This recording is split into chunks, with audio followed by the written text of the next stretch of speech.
The anomaly appeared without warning in the orbit of Neptune, a swirling vortex of energy that defied all known laws of physics.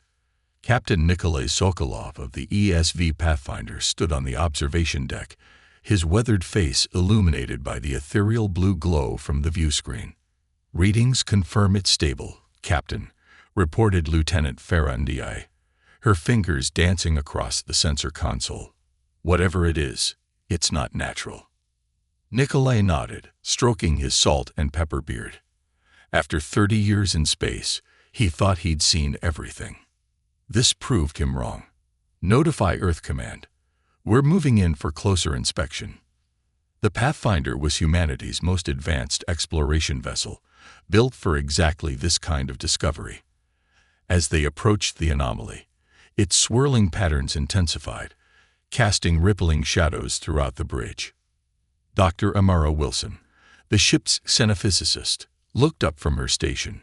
"It's a gateway, Captain, an Einstein-Rosen bridge, artificially stabilized." "To where?" Nikolai asked, his voice barely above a whisper. Before Amara could answer, the anomaly pulsed, and something emerged, a spacecraft unlike anything humans had designed. Its hull gleamed with an iridescent sheen, curves flowing in impossible geometries that suggested technology centuries beyond Earth's capabilities. "We're receiving a transmission," Farah announced, her voice steady despite the tension crackling through the bridge. A moment later, the view screen flickered, revealing a being that looked almost human, save for the silver sheen of their skin and eyes that reflected like mirrors. "Greetings, explorers of Earth. I am Ambassador Talon of the Centauri Conclave. We have been observing your civilization and deemed you ready for contact." The revelation sent shockwaves through not just the Pathfinder, but all of humanity. The Centauri came bearing gifts: advanced medical technology, efficient energy systems, and most importantly, access to their network of wormholes that connected dozens of habitable worlds. "They're offering us the stars," Amara said one evening, as she and Nikolai shared a quiet moment in the ship's lounge, watching Neptune's storms swirl below them. "Nothing comes without a price," Nikolai replied, swirling the synthetic whiskey in his glass. "I've spent my life exploring space, Amara. I've never found genuine altruism among humans, much less what I'd expect from an advanced alien species. Perhaps they've evolved beyond our petty concerns," Amara suggested, but her tone suggested she wasn't convinced either. The Centauri established an embassy on Earth and another on the newly established colony of New Horizon.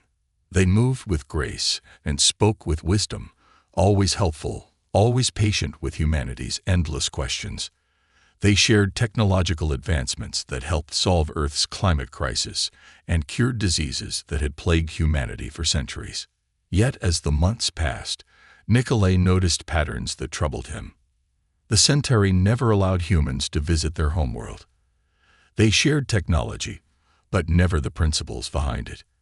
And they always seemed to be watching, cataloging, analyzing. 6 months after first contact, Nikolai found himself summoned to a closed-door meeting with Admiral Helena Varga at Earth Command Headquarters in Geneva. "The Security Council is concerned, Nikolai," she said without preamble. "The Centauri have helped us build 3 colony ships, and they're pushing for us to establish settlements on 7 new worlds. It's happening too fast." Nikolai nodded. "I've had the same thoughts. They're too eager to help us spread out." "Like a farmer spreading seeds," Helena muttered. "We need eyes we can trust out there. I'm recommending you for command of the colony mission to Proxima Centauri V. Take your core crew from the Pathfinder."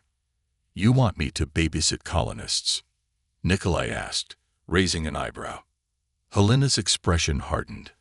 "I want you to protect humanity's interests. The Centauri ambassador specifically requested you for this mission.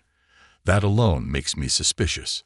The colony ship Horizon departed Earth 3 months later, carrying 10,000 colonists in cryo-sleep and a crew of 300. The Centauri provided a wormhole jump that reduced a journey of decades to mere hours. As they emerged near Proxima Centauri, The red dwarf star cast an alien light across the bridge. "It's beautiful," Farah whispered, looking at the Earth-like world growing larger on their view screen. Nikolai felt a chill despite the warmth of the bridge. "Begin planetary scans. I want to know everything about this world before we wake a single colonist." The Centauri representative aboard, a calm figure named Selenar, smiled serenely. "We have already confirmed its habitability, Captain Sokolov. Your species will thrive here." "Forgive me, Selenar, but humanity has learned to verify rather than trust," Nikolai replied evenly, "especially when the futures of 10,000 lives are at stake." Selenar's smile never wavered. "Of course, Captain. Prudence is a virtue we admire in your species." As the preliminary surveys confirmed the planet's suitability, the colonists were gradually awakened. Dr. Julian Reeves, the colony's designated governor, stood beside Nikolai as they watched the first shuttles descend to the surface. "This is humanity's greatest achievement," Julian said, his voice thick with emotion. "In our lifetime, we've become an interstellar species." "Thanks to the Centauri," Nikolai added, studying Julian's reaction. "Yes, of course," Julian nodded enthusiastically. "We owe them everything." That night, Nikolai couldn't sleep. He found himself in the ship's observatory, staring at the unfamiliar stars, when Amara joined him. "Beautiful, isn't it?" she asked, following his gaze. "A new sky for humanity." "Beautiful and unknown," Nikolai replied. "The Centauri have given us wonders beyond imagination, Amara. But every time I speak with them, I can't shake the feeling that we're just specimens to them, like we're being studied." Amara handed him a data tablet. "You're not alone in that feeling. I've been analyzing communication patterns between Centauri representatives on Earth, Mars, and the lunar colony. There are encrypted data bursts being sent through the wormhole daily. Far more information than diplomatic channels would require." "You've been spying on our benefactors?" Nikolai asked, raising an eyebrow. Amara's expression was grim. "I've been protecting humanity's interests, just like you. And what I'm seeing concerns me. They're collecting data on everything. Our biology, psychology, societal structures, technological adaptation rates. It's comprehensive and systematic. Like scientists documenting a newly discovered species," Nikolai murmured.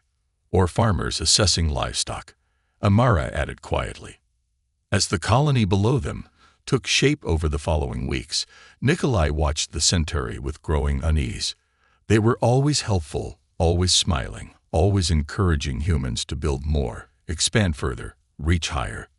But he couldn't shake the feeling that humanity was walking into a trap of cosmic proportions, lured by promises of salvation through the very wormholes that might ultimately lead to their doom. Science officer Priya Kamal sat alone in her lab aboard the Horizon, surrounded by holographic displays of data she'd been collecting for weeks. The colony on Proxima Centauri, being now called New Eden, was thriving below. Already, the prefabricated structures had given way to permanent settlements, with nearly 8,000 colonists now living on the surface. Computer-run comparison analysis between Centauri medical protocols and standard human treatments, she instructed, rubbing her tired eyes. The AI complied, and new patterns emerged on her screen. Priya frowned, leaning forward. "That can't be right." Cross-reference with genetic samples from colonists' pre-departure and current readings. What she saw made her blood run cold. Subtle changes in colonist physiology. Nothing immediately dangerous, but unmistakable alterations to immune responses, neural patterns, and even reproductive capabilities. Her communicator chimed. "Science Officer Kamal, Ambassador Selenar requests your presence in the colony's medical center," came the voice of Lieutenant Jackson Reed, head of colony security. "Tell him I'll be there shortly," Priya replied, quickly encrypting her findings and sending them to Captain Sokolov's private server. Something wasn't right, and she needed to know what the Centauri were really doing to the colonists. Meanwhile, back on Earth, Lieutenant Reed's twin brother, Marcus Reed, was experiencing growing tensions firsthand.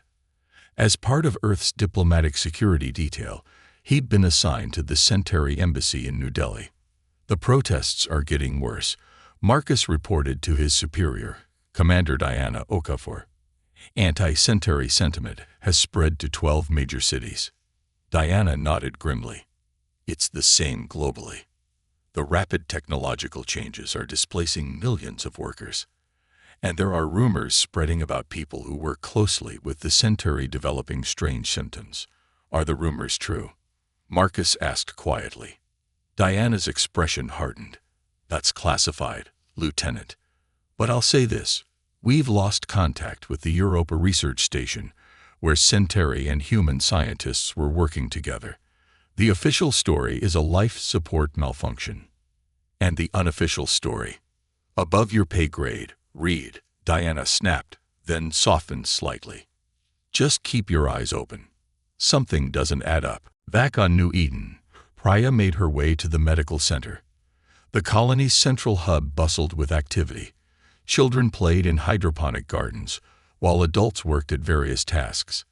Everything seemed perfect, too perfect. Ambassador Selinar greeted her with his customary serene smile. Ah, Science Officer Kamal, thank you for joining us. We're implementing new wellness protocols, and your expertise would be valuable. Dr. Eliza Thompson, the colony's chief medical officer, stood nearby, her expression oddly vacant. The protocols have shown remarkable success, Priya. Disease rates are down 78%, and cognitive development in children has improved significantly. Priya forced a smile. Impressive. What exactly do these protocols involve? Selinar gestured to a series of devices that reminded Priya of advanced MRI scanners. Simply put, we're helping the human body achieve its optimal state through targeted resonance therapy.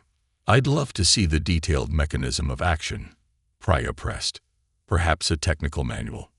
Something flickered across Selinar's silver features. Annoyance, perhaps, before his smile returned. Of course. Dr. Thompson will provide everything you need. As Priya reviewed the technical specifications later, she noticed critical gaps in the information. The resonance therapy involved frequencies that seemed to target specific aspects of human neurochemistry, but the long-term effects were conspicuously absent from the documentation. That night, she met Captain Sokolov in a maintenance tunnel where they could speak without surveillance. "They're changing us, Captain," she whispered, subtly altering human physiology. Most concerning are the changes to the brain's limbic system, the area responsible for emotions like fear, aggression, and suspicion.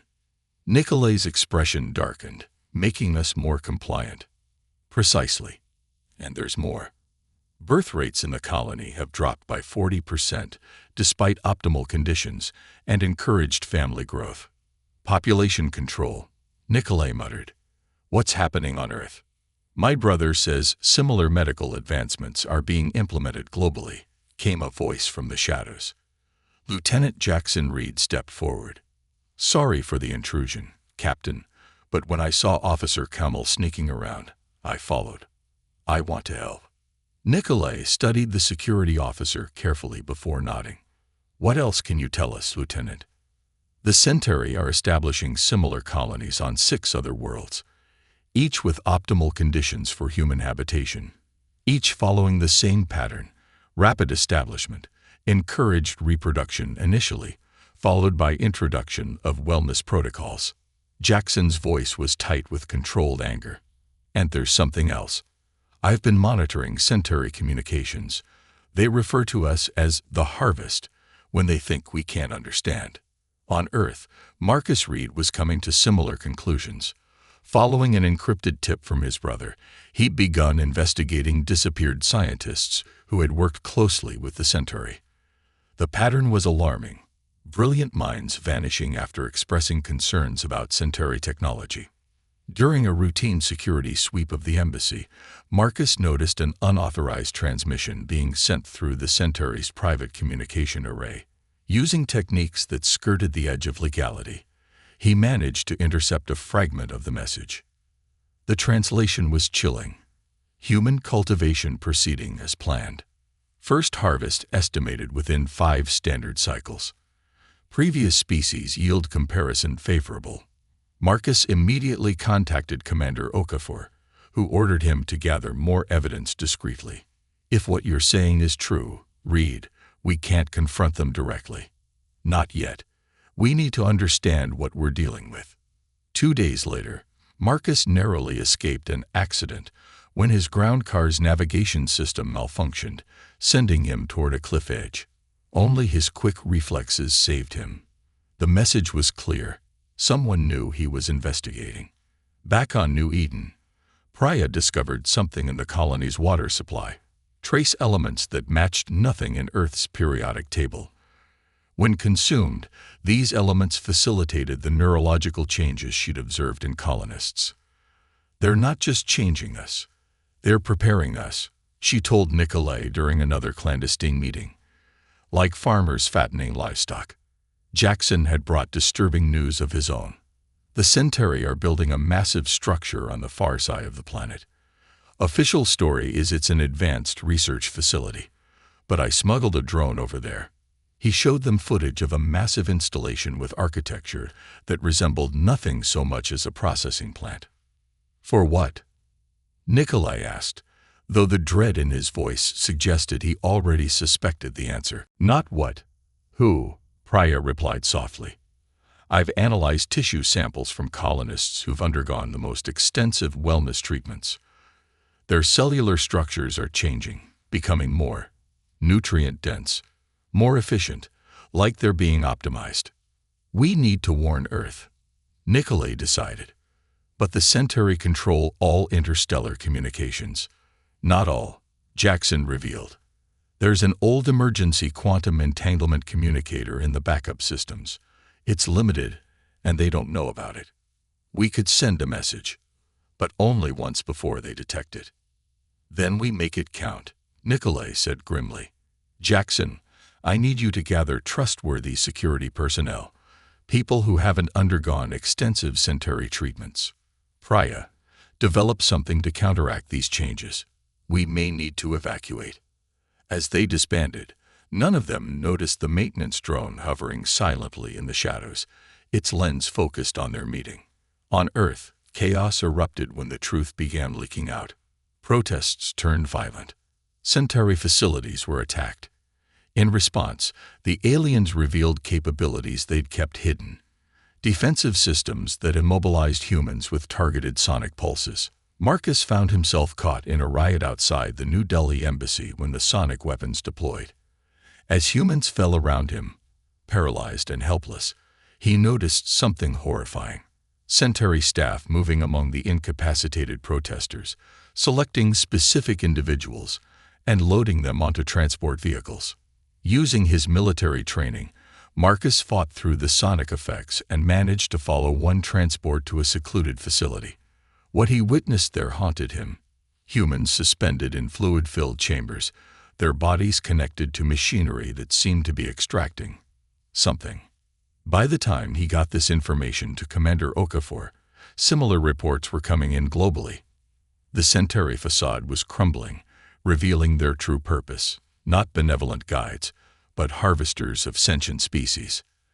As governments worldwide scrambled to respond, the Centauri activated another hidden technology, massive energy fields that isolated major population centers, trapping millions within. On New Eden, Priya's research led to a breakthrough. The changes are reversible if caught early enough, she told Nikolai. I've developed a compound that can neutralize the effects, but we need to act quickly. Once the final stage begins, there's no going back. But time was running out. The massive facility on the far side of the planet had begun powering up, and more Centauri ships were arriving through the wormhole daily. Jackson burst into Nikolai's quarters, his face ashen. Captain, we've intercepted a Centauri transmission. They're not calling themselves Centauri in their internal communications. They refer to themselves as the Harvesters, and humanity is just the latest in a long line of civilizations they've cultivated and consumed. Nikolai's jaw tightened. How long do we have? Based on the facility's power curve. 3 days, maybe 4. Then we have no choice, Nikolay decided. We fight back now, or humanity becomes extinct. Engineer Omar Nasser had never considered himself a hero. Working in the maintenance tunnels beneath New Eden's primary settlement, he preferred machines to people. But when he discovered the hidden Centauri, no harvester, technology integrated into the colony's power grid, his world changed forever. This isn't just a power regulation system, he explained to the small group gathered in the abandoned mining tunnel. Captain Sokolov, Officer Kamal, Lieutenant Reed, and a dozen other trusted colonists listened intently. It's a containment field generator. Once activated, nothing gets in or out. Like the fields they've deployed on Earth, Nikolay noted grimly. Omar nodded. Exactly. But I think I can repurpose it. If we reverse the polarization and overload the primary conduits, we could create a feedback loop that would disrupt their communications and potentially their neurological influence over the colonists. At what cost? Priya asked, her scientific mind immediately calculating possibilities. Omar's expression was grim. We'd lose all power to the colony for at least 72 hours. In these temperatures, people will die, Jackson finished. Some, Omar acknowledged, but not all. And if we do nothing, everyone dies, or worse. While they deliberated this terrible choice, Second Officer Leila Cheng was rallying resistance in the main colony.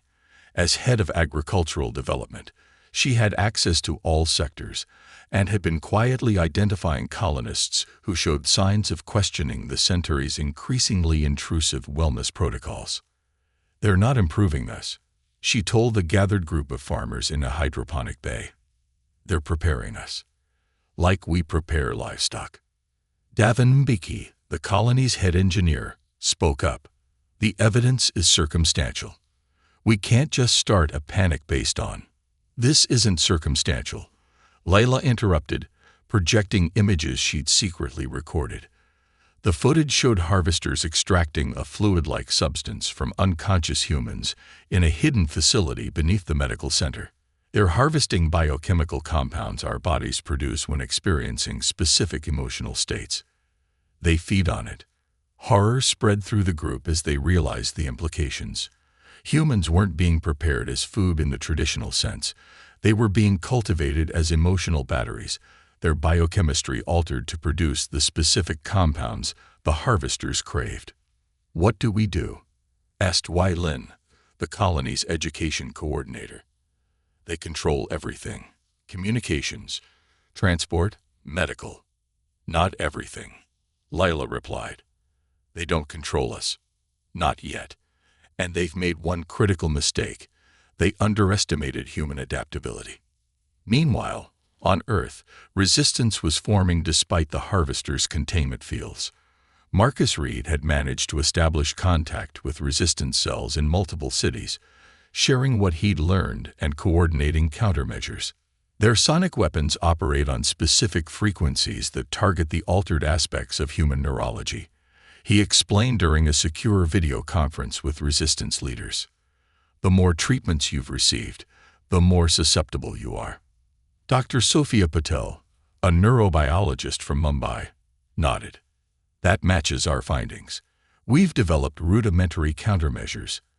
Earplugs infused with a compound that disrupts the frequency. Not perfect, but better than nothing. We have a bigger problem, said Colonel Ibrahim Nasser from Cairo.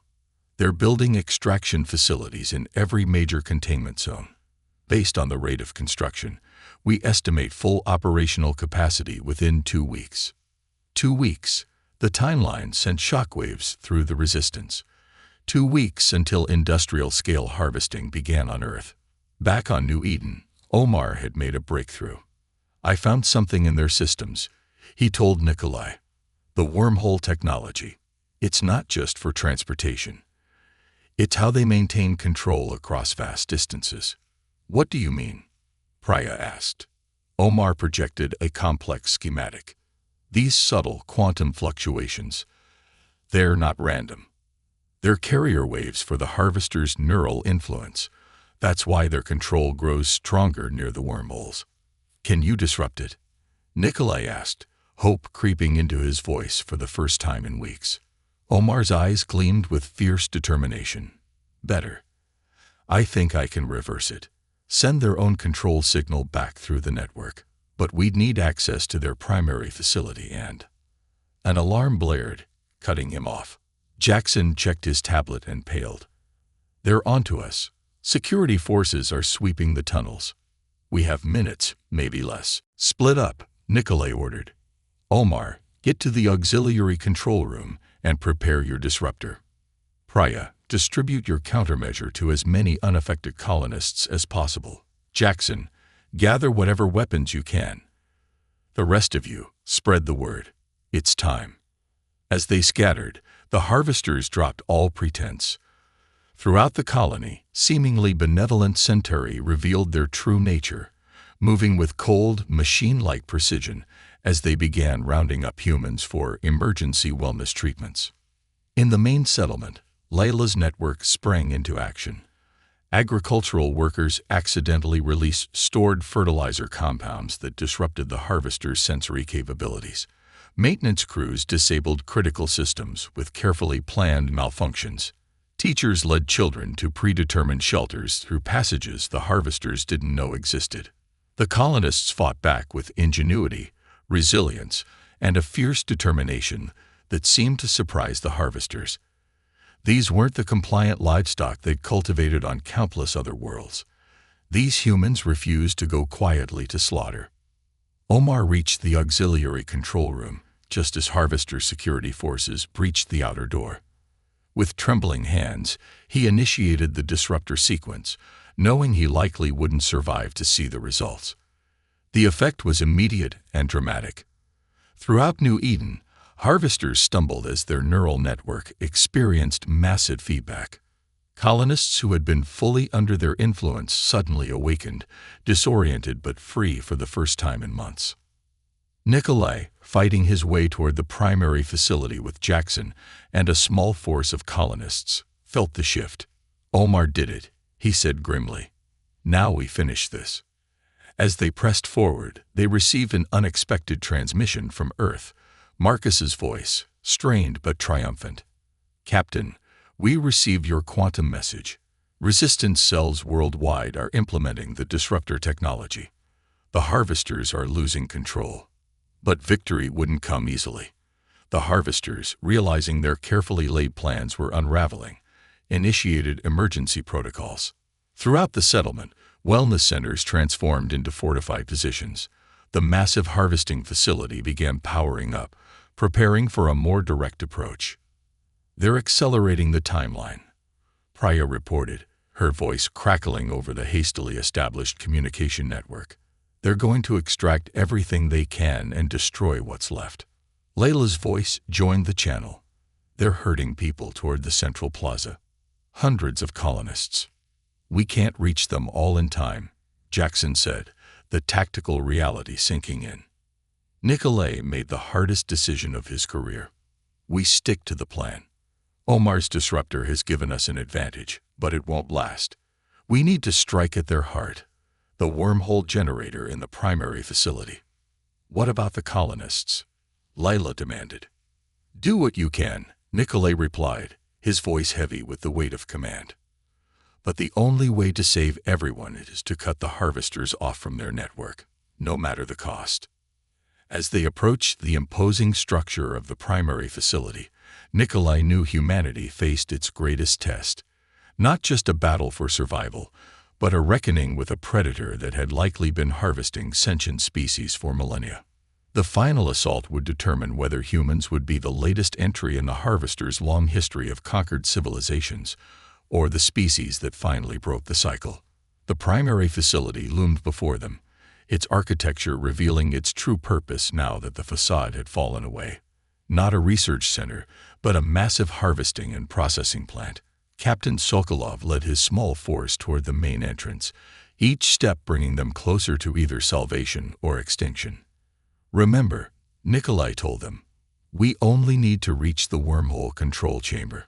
Once we implement Omar's resonance cascade, their entire network collapses. Dr. Amara Wilson, who had joined the assault team, checked the portable device Omar had constructed. The calculations are sound, but we'll need to be within 50 meters of the wormhole generator for this to work. They breached the outer perimeter surprisingly easily. The harvesters had never needed robust physical defenses against the compliant civilizations they'd previously consumed. Their security relied on neurological control, not barriers and weapons. Inside, the truth of humanity's intended fate became horrifyingly clear. Transparent tubes lined the walls, filled with a luminescent fluid extracted from processing chambers where unconscious humans lay suspended. The first wave of patients who had received the most extensive wellness treatments were already being harvested. This compound, Amara said, analyzing a sample with her portable scanner. It's synthesized from human neurochemicals produced during states of fear, hope, defiance. They're not just harvesting our bodies. They're harvesting our emotional responses. They feed on our humanity, Jackson muttered, the irony not lost on any of them. As they moved deeper into the facility, they encountered the first real resistance, harvesters armed with weapons designed to incapacitate without killing. Their silvery forms moved with unnatural precision, targeting the humans' nervous systems with painful accuracy. They want us alive, Nikolai realized as he ducked behind a processing unit. Dead humans don't produce the compounds they need. This realization changed their strategy. Using Prius counteragent, they'd protected themselves from the worst effects of the harvesters' neurological weapons, but the physical danger remained real. Jackson organized the assault team into pairs, one to draw fire, one to advance. Slowly, methodically, they pushed forward, using the harvesters' own technology against them where possible. Meanwhile, in the settlement, Layla Cheng had mobilized every able-bodied colonist. Those still suffering from the harvesters' influence were given Prius counteragent, while those already freed joined the resistance. When harvester forces tried to herd colonists toward processing transports, they found themselves facing not docile livestock, but determined fighters using farm implements, construction tools, and improvised weapons. The tide began to turn when Omar Nasser, having survived the initial assault on the auxiliary control room, managed to hack into the colony's communication system. His voice rang out across the settlement. They are not gods. They are not saviors. They are predators, and we are not prey. His words ignited something primal in the colonists, a fierce refusal to submit that spread like wildfire. Overnight, the careful cultivation the harvesters had conducted for months unraveled as humans reclaimed their independence. In the primary facility, Nikolai's team fought their way to the central chamber, where the wormhole generator pulsed with otherworldly energy. The massive machine that enabled the harvesters' interstellar predation now stood exposed, its workings laid bare. This technology, Amara breathed, momentarily awestruck despite the circumstances. It's beyond anything we've imagined. Focus, Doctor, Nikolai said sharply. Can you implement the cascade? Amara nodded, connecting Omar's device to the generator's control systems. Once initiated, we'll have approximately 3 minutes to evacuate before the feedback reaches critical levels. What happens then? Jackson asked. Amara's expression was grim. The wormhole collapses. The energy release will be substantial. How substantial? Enough to level everything within a 5-kilometer radius. The weight of this revelation hung heavy in the air. The settlement lay just within that radius. Thousands of colonists would have no chance to evacuate in time. There has to be another way, Jackson insisted. There isn't, Amara replied softly. The wormhole connects to their entire network. The feedback needs to be catastrophic to disrupt it completely. Otherwise, they'll simply return with greater numbers. Nikolai faced an impossible choice: sacrifice thousands to save billions, perhaps the entire human species. As he wrestled with the decision, a transmission came through from Earth. Captain Sokolov. Marcus Reed's voice crackled over the comm. We've implemented Omar's disruptor at key locations worldwide. It's working, but the harvesters are adapting. Their ships are gathering over major cities. We need to sever their connection completely." In that moment, Nikolai understood what had to be done. "Dr. Wilson, initiate the cascade. Lieutenant Reed, get everyone out. I'll ensure the sequence completes." "Captain," Jackson began to protest. "That's an order, Lieutenant," Nikolai cut him off. "Someone needs to remain to ensure the cascade isn't interrupted. And I'm not asking anyone to make a sacrifice I'm not willing to make myself." As the team reluctantly withdrew, Nikolai contacted Layla in the settlement. "Evacuate everyone beyond the southern ridge. You have less than 15 minutes. "We can't move thousands of people that quickly," Layla objected. "Then move as many as you can," Nikolai replied, his voice steady despite the weight of the lives in his hands. "Humanity's survival depends on it." As the cascade initialized, a dozen harvesters burst into the control chamber. Their silvery forms had dropped all pretense of humanity, moving with the cold efficiency of apex predators. "You cannot stop what has already begun," their leader stated, its voice no longer bothering with warmth or compassion. "Your species, like countless before, will nourish us. It is the natural order." Nikolai stood his ground, buying precious seconds for the cascade to build. If there's one thing you should have learned about humans, it's that we don't accept anyone's definition of natural order but our own.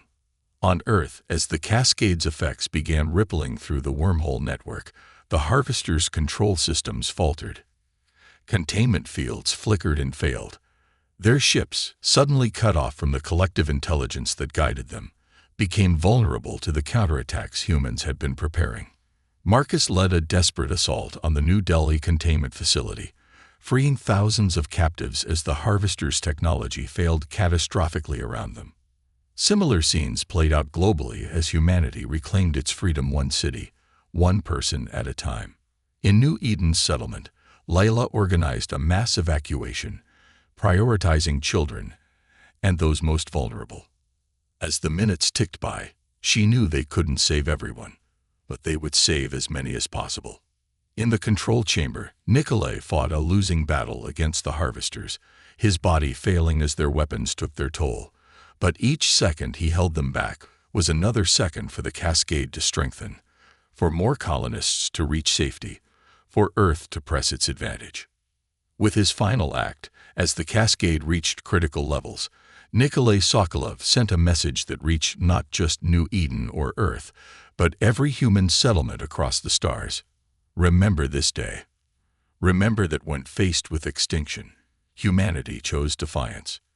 Remember that we stood together against the darkness and said, "Not today. Not ever." The wormhole collapsed in a cataclysm of energy that obliterated the facility and everything within it. The shockwave rolled across the landscape, stopping just short of where Layla had established the evacuation zone. In the aftermath, as survivors gathered to assess the devastation, Dr. Amara Wilson discovered something unexpected in the readings from her instruments. The collapse had not just destroyed the local wormhole, but had created a cascading failure throughout the harvesters' network.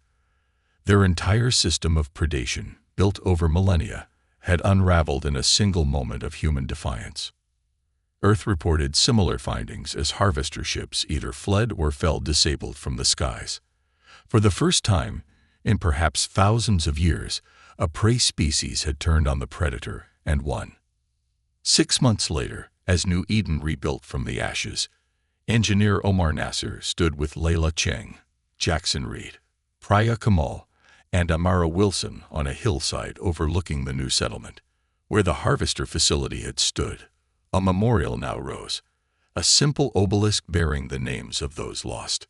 "We've recovered most of their technology," Omar reported, "including enough data to potentially rebuild wormhole generators, on our terms, under our control." "Should we?" Priya asked. "Knowing what's out there." Jackson gazed up at the stars. Sokolov believed we belonged among the stars. Not as prey, not as predators, but as explorers. "And as protectors," Layla added. "How many other species might be facing what we faced? How many have already fallen?" Amara smiled sadly.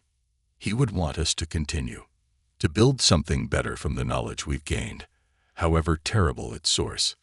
As night fell over New Eden, the five of them, engineer, biologist, soldier, administrator, and physicist, raised glasses in a toast to absent friends and to the future. The harvesters had sought to consume humanity's essence, never understanding that what made humans truly exceptional wasn't merely their biochemistry, but their indomitable spirit. In the years that followed, humanity rebuilt and expanded cautiously into the stars. The knowledge gained from the harvesters' technology accelerated human development by centuries, but never again would humans accept salvation without question. Never again would they place blind faith in benevolent guides. Across 100 worlds, the story was told of how humanity faced extinction and chose defiance instead. Was single act of sacrifice rippled across the cosmos, breaking chains that had bound countless species before them. And somewhere in the vast darkness between the stars, other harvesters sensed the collapse of their network, the loss of their hunting grounds, and for the first time in eons, they knew fear of the species that had done the impossible.